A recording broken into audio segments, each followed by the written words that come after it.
You can simultaneously trace price changes on different assets by opening several windows.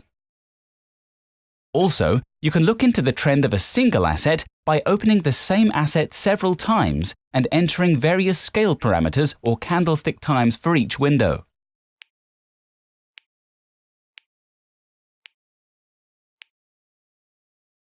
Trading with multicharts will also be useful for those who use a capital management strategy.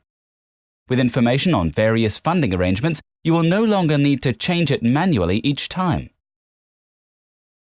Professional traders often use multicharts for monitoring correlations between interdependent assets.